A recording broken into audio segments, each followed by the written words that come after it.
नमस्कार, आप देख रहे हैं जोहार झारखंड। मैं हूं आपके साथ रुचिका राज। बुलेटिन की शुरुआत इस वक्त की बड़ी खबर के साथ करेंगे। झारखंड के अलकायदा मॉड्यूल कनेक्शन से जुड़ी इस वक्त की ये बड़ी खबर सामने आ रही है, जहां संदिग्ध आरोपी डॉक्टर इश्तियाक के नेटवर्क की जांच तेज कर दी गई है।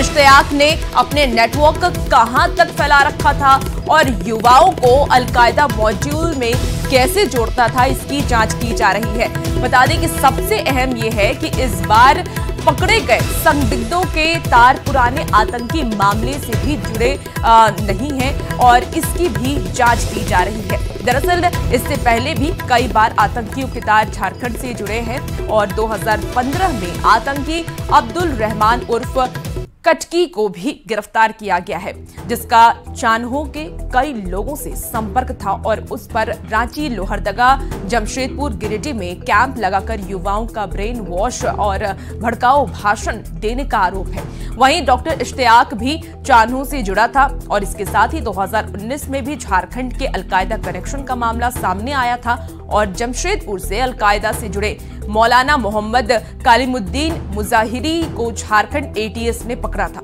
इसका कनेक्शन मोहम्मद रहमान अली खान उर्फ हैदर उर्फ मसूद उर्फ कटकी, जिशान हैदर और अब्दुल सामी उर्फ उजार उर्फ हसन से था। बता दें आपको कि डॉक्टर इश्तियाक भी मूल रूप से जमशेदपुर का रहने वाला है। ऐसे में डॉक्टर इश्तियाक के तार कटकी या पुराने आतंकियों से जुड़ते हैं तो झारखंड एटीएस डॉक्टर इश्तियाक समेत गिरफ्तार 5 लोगों को रिमांड पर लेकर पूछताछ करेगी।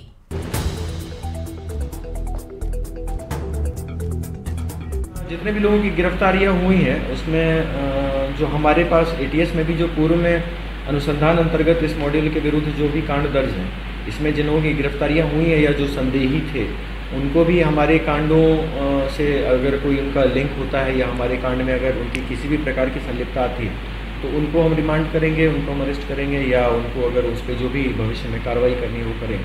तो इसको हम लोग अपने भी जो कांड हैं जो एटीएस में या राज्य के जिलों पुलिस में अगर कहीं कांड दर्ज हैं उसमें अगर कोई कांड अंडर इन्वेस्टिगेशन है तो ये जितनी भी गिरफ्तारियाँ हुई है उस लेंस से भी देखा जाएगा और उसमें उनके विरुद्ध अगर कार्रवाई की जाएगी।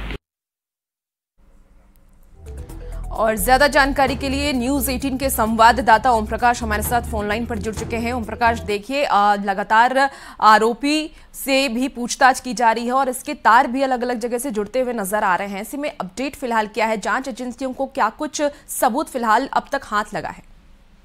जी फिलहाल बता दें कि ये दिल्ली के स्पेशल सेल की रिमांड पर थे और इनसे लगातार जो है वो दिल्ली पुलिस की टीम जो है वो पूछताछ कर रही है, जो स्पेशल विंग है। वहीं अन्य राज्यों की जो एटीएस है या फिर अन्य एजेंसियां हैं वो भी पूछताछ के लिए पहुंच रही है। खासतौर से अगर बात की जाए तो पिछले दिनों एटीएस की भी टीम वहां पर पहुंची थी और कई चीजों को खंगालने की कोशिश जो है वो की गई है। हालांकि इसमें कुछ सुराग जरूर पुलिस को मिले हैं एटीएस को और इस मामले को लेकर ही वो आगे बढ़ रही है।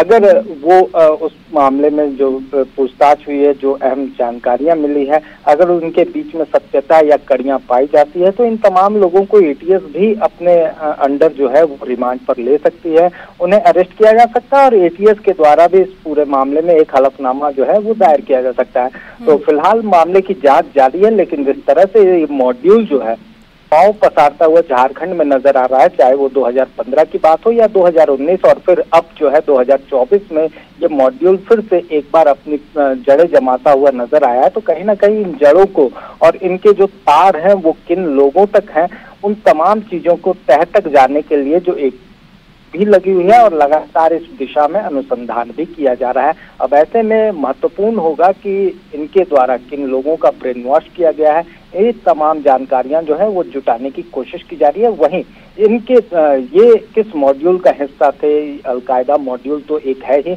लेकिन इसके साथ ही इनके पीछे कौन से लोग शामिल है, इनके पीछे क्या कोई बड़ा संगठन जो है वो जिस तरह से अफगानिस्तान या पाकिस्तान का नाम आ रहा था वहां से कोई ऑपरेट कर रहा है या फिर इंडिया में ही इनका कोई और आका जो है वो मौजूद है, इन तमाम चीजों को लेकर भी जानकारियां जो है वो जुटाने की कोशिश एजेंसियां कर रही है। ठीक है, बहुत शुक्रिया ओम प्रकाश, तमाम जानकारी के लिए। आप नजर बनाए रखिए।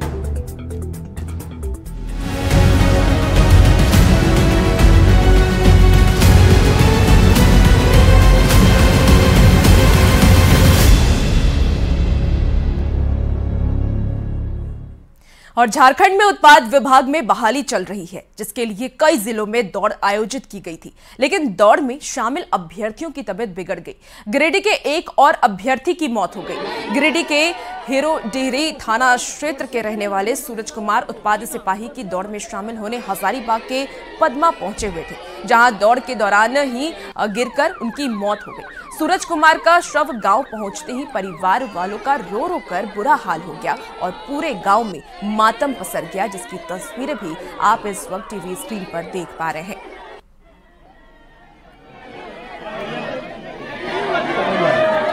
तो ये गिरिडीह से खबर बता रहे हैं आपको, जहां सिपाही दौड़ इस वक्त जानलेवा साबित हो रहा है। नौकरी अब काल बनती जा रही है। गिरिडीह में एक युवक की मौत हो गई है। सिपाही में ये भी दौड़ लगाने के लिए गए थे और अचानक से ये गिर गए, जिसके बाद इनकी मौत हो गई। जब इनका शव इनके गांव पहुंचा तो देखिए किस तरीके से मातम का माहौल छा गया। परिवार में रो रो कर बुरा हाल हो गया है परिवार वालों का। खबर आया कि ऐसा हो गया, बेहोश की हालत में है, तो गार्जियन सभी इनके जो थे उनको पहुंचाया गया, तो वहाँ पर पता चलता है कि इसके देहांत हो गई है। तो जो ये काम हुआ वो बिल्कुल दयनीय स्थिति का है। ये इसका आप पैसे से नहीं भरपाई कर सकते हैं, क्योंकि उसके पिताजी जो थे वो बहुत मजदूरी करके उसको छोटा से बड़ा किया, पढ़ाई। और ज्यादा जानकारी के लिए न्यूज़ 18 के संवाददाता ओम प्रकाश फोन लाइन पर है। ओम प्रकाश, देखिए अब तक 4 कल युवकों की मौत हुई और आज एक और युवक की मौत हो गई दौड़ लगाने के चक्कर में। क्या लगता है इसके पीछे की क्या वजह है और इस पर कोई संज्ञान क्यों नहीं अब तक सरकार की तरफ से लिया गया है? इस पूरे मसले को लेकर बता दें कि जो घटनाएं हो रही हैं, जिस तरह से ये हादसे हो रहे हैं, वो कहीं ना कहीं हर किसी को सख्ते में डाल रहा है। सरकार की तरफ से अभी फिलहाल कोई स्टेप भले न उठाया गया हो, लेकिन पुलिस मुख्यालय की तरफ से जो SOP है उसे जरूर जारी किया गया है। इस पूरे मामले में मेडिकल टीम की उपलब्धता की बात की जाए या फिर दौड़ को अहले सुबह ही खत्म करने की बात, दोपहर होने से पहले जो है वो खत्म करने की बात कही गई है, दिशा निर्देश जारी किए गए हैं। जाहिर तौर पर इस पूरे मसले पर अगर देखा जाए तो घटनाएं हो रही हैं, इसके पीछे कई कारण हैं। एक तो धूप की तपिश है, उमस भरी गर्मी है, वहीं भूख के आ रहे हैं। इसमें 11-12 बजे से ही अभ्यर्थी जो है वो कतारबद्ध हो जाते हैं, जिस कारण वो भूखे प्यासे रहते हैं। हालांकि पानी जरूर उन्हें अपने साथ जो लाए रहते हैं वो पीते हैं। वहीं जब कैंप के अंदर पहुंचते हैं जहां पर दौड़ होना है, वहां पर पानी की व्यवस्था भले की गई हो, लेकिन उसके बाहर जो है वो इंतजामात जो है वो नाकाफी हैं, वहां पर कोई इंतजाम नहीं है, जिस वजह से अभ्यर्थियों को ज्यादा परेशानी हो रही है। इसके साथ ही ये बातें भी डॉक्टर्स के माध्यम से सामने आई हैं कि कुछ अभ्यर्थी जो है वो स्टेरॉइड्स ले रहे हैं, जिस वजह से उन्हें इस तरह की तकलीफ हो रही है। कुछ लोग उस कारण भी बेहोश हुए हैं।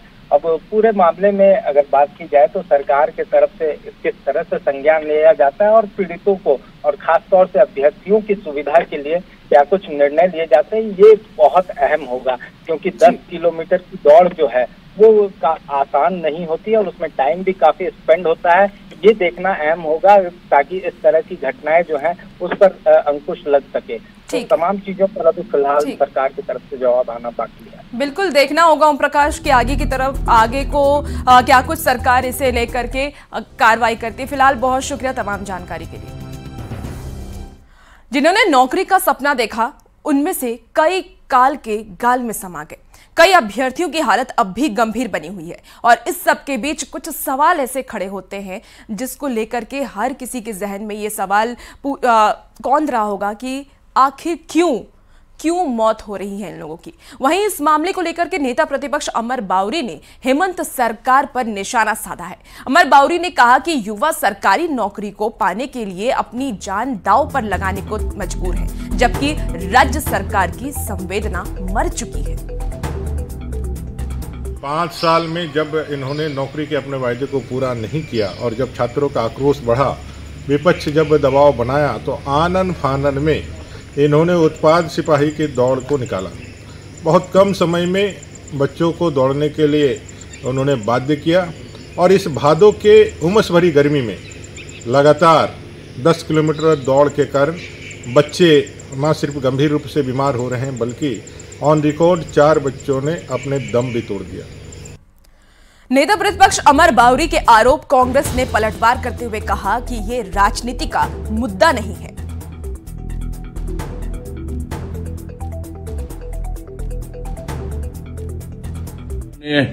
दौड़ में अगर उन्हें अपनी जान किसी भी स्थिति में परिस्थिति में गंवानी पड़ी दौड़ के कारण, तो स्वाभाविक तौर पे हमें यह लगता है कि यह राजनीति का विषय नहीं है, बल्कि यह गंभीरता का विषय है।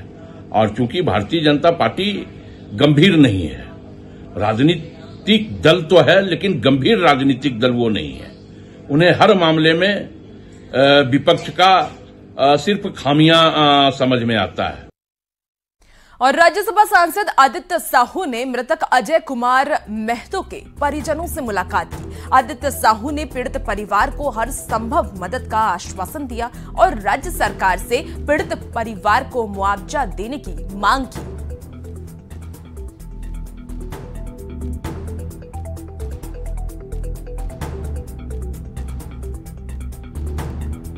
तो रांची से आपको ये खबर बता रहे हैं, जहां उत्पाद सिपाही की दौड़ में युवक की मौत हो गई है और इसे लेकर के अब सियासत भी तेज हो गई है। जहां एक तरफ बीजेपी ये कहती नजर आ रही है कि जो पीड़ित परिवार है, जिनका बेटा चला गया है, उन्हें मुआवजा मिलने चाहिए, तो वहीं सरकार की तरफ से ये दलील सामने आ रही है कि ये सियासत का मुद्दा नहीं है और जिनकी मौत हुई है, जिनके बेटे की मौत हुई है, उनको लेकर के हम बेहद ही संवेदना व्यक्त कर रहे हैं और आगे ऐसा कुछ भी आश्वासन सरकार की तरफ से दी जाएगी।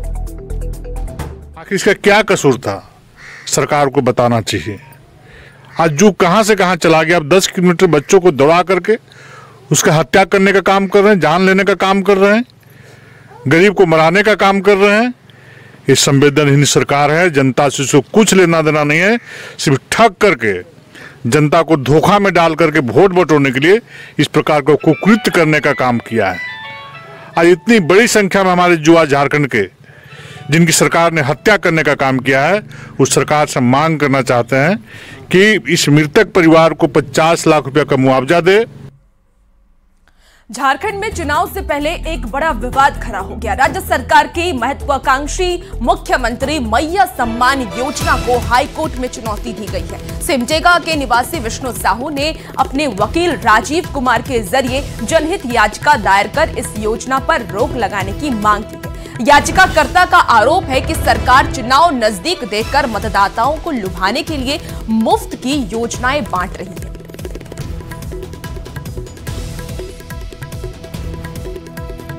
और इसी बीच इस वक्त की बड़ी खबर रांची से सामने आ रही है। नगर निगम के सफाई कर्मियों ने की है हड़ताल की घोषणा। तो आपको बता रहे हैं इस वक्त की बड़ी खबर, कल से सफाई कर्मी हड़ताल करेंगे। सेवा नियमित और मानदेय में 30% इजाफे की मांग की गई है। हड़ताल से शहर की साफ सफाई बेपटरी हो सकती है, ऐसी उम्मीद जताई जा रही है। बड़ी खबर आपको इस वक्त हम रांची से बता रहे हैं, जहां नगर निगम के सफाई कर्मियों ने हड़ताल की घोषणा कर दी है।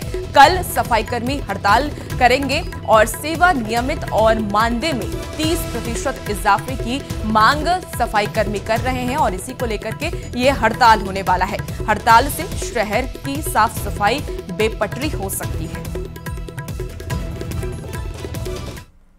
गिरिडीह के पंचंबा के हरिचक बीजेपी जिला कार्यालय में पार्टी की संगठनात्मक बैठक हुई। बैठक में मुख्य अतिथि के तौर पर छत्तीसगढ़ के मुख्यमंत्री विजय शर्मा उपस्थित हुए। मौके पर बीजेपी जिला अध्यक्ष महादेव दुबे समेत पार्टी के तमाम पदाधिकारी, मंडल अध्यक्ष, समिति सदस्य और बूथ स्तर के नेता कार्यकर्ता मौजूद रहे। इस मौके पर विधानसभा चुनाव को लेकर नेताओं कार्यकर्ताओं को तैयार हो जाने का निर्देश दिया गया। मुख्यमंत्री विजय शर्मा ने हेमंत सोरेन सरकार पर जमकर निशाना साधा। कहा कि आगामी विधानसभा चुनाव में झारखंड में बहुमत के साथ बीजेपी की सरकार बनेगी। निशान पर पार्टी चुनाव लड़ती और कमल के निशान पर हम सब कार्यकर्ता चुनाव लड़ेंगे। भाजपा की स्पष्ट बहुमत की सरकार झारखंड में बनने वाली है। बहुत स्पष्टता के साथ में देखिए सरकार क्या किया। मैंने एक एक विषय पढ़ा, एक भी वादा तो पूरा किया होता।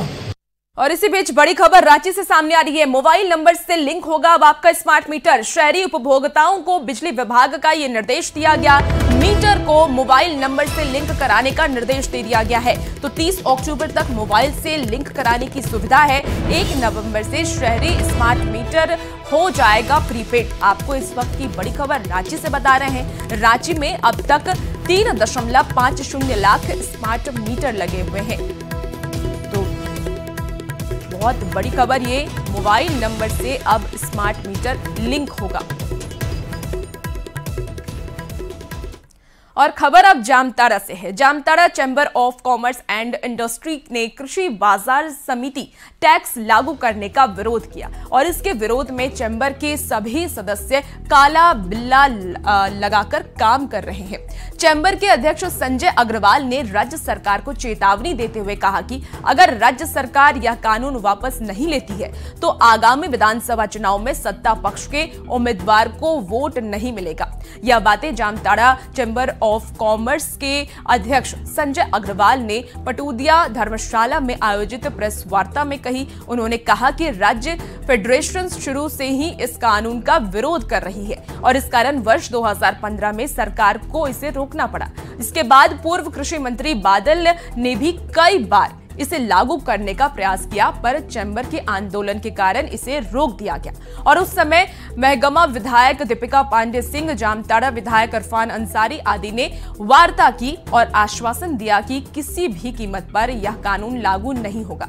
वहीं दीपिका पांडे सिंह कृषि मंत्री बनते ही कानून लागू कर रही हैं और उनकी कथनी और करनी में अंतर है। उन्होंने हम व्यापारियों को धोखा देने का काम किया है। 4 सितंबर को यह कानून लागू हो जाता है तो राज्य फेडरेशन से जुड़े 3.5 लाख व्यापारी और उनके स्वजनों और उनके कामगारों से आगामी विस चुनाव में सत्ता पक्ष के उम्मीदवार को वोट नहीं करने की अपील करेंगे। 4 तारीख को पटोदिया धर्मशाला से बाजार होते हुए जुलूस सुभाष चौक निकाला जाएगा।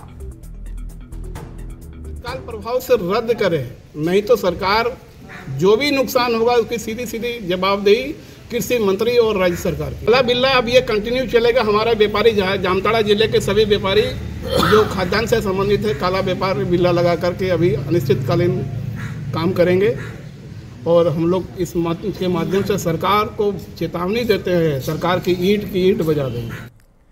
और अब खबर गढ़वा से। गढ़वा के रजिस्ट्री निबंधन कार्यालय को नए भवन में शिफ्ट कराने की तैयारी चल रही है। इसको लेकर के जिला दस्तावेज नवीस संघ ने कड़ा विरोध जताया है। आपको बता दें कि नवीस संघ ने मिथिलेश ठाकुर से आग्रह किया कि कार्यालय को शिफ्ट नहीं किया जाए। नवीस संघ का यह कहना है कि हमारे पास 35 वर्षों का रिकॉर्ड रखा हुआ है। अगर रजिस्ट्री ऑफिस 3 किलोमीटर दूर शिफ्ट हो जाएगा तो हम लोगों को इससे काफी परेशानी होगी और हमारी परेशानी बढ़ जाएगी। कार्यालय को यथावत यहाँ रखने का बात हुई है, चल रहा है और हो सकता है कि हाँ रुकेगा और उससे हम लोग बहुत खुश हैं कि भाई अगर रुक जाएगा। चैम्बर सचिव का चैम्बर निबंधन कार्यालय परिसर में शेड है, वहाँ पर कुछ नहीं है और वहाँ न खड़ा होने का भी जगह। ये आम जनता कहाँ बैठेगी, कहाँ काम होगा, कोई वैसा जगह नहीं था, इसलिए हम लोगों को परेशानी था।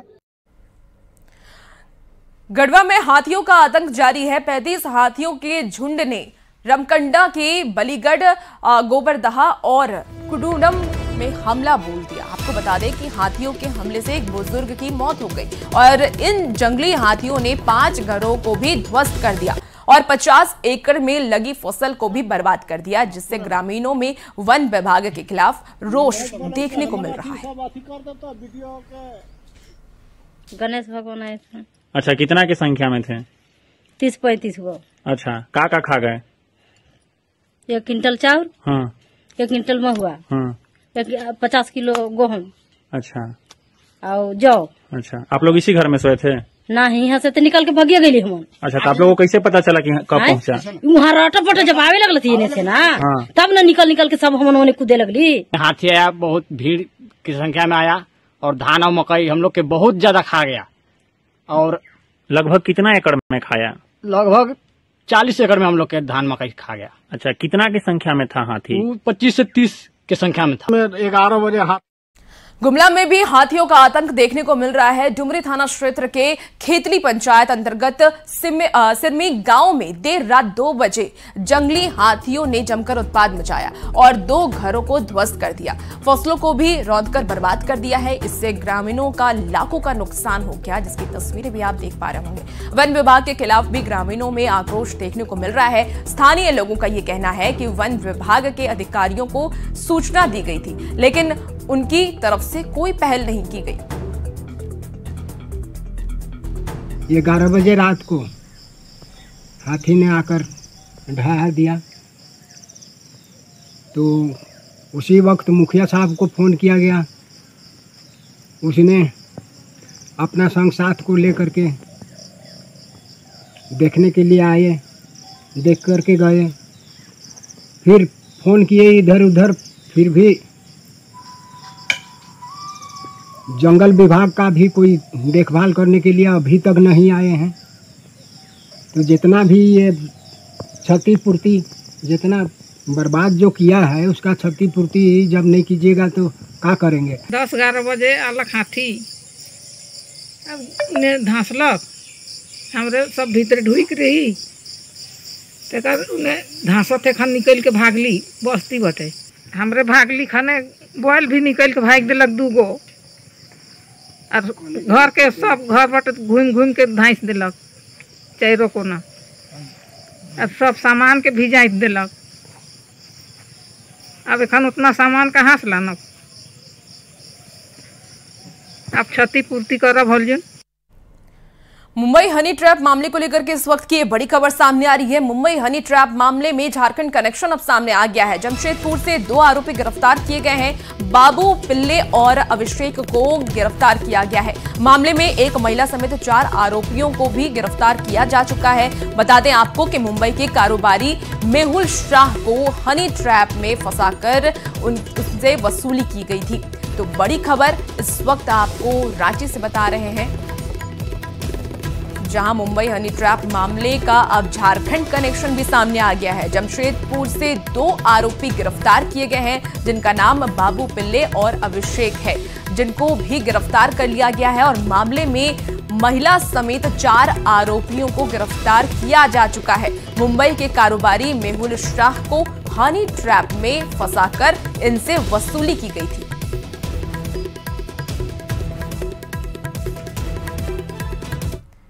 और फिलहाल रुकेंगे एक छोटे से ब्रेक के लिए, जल्द हाजिर होते हैं।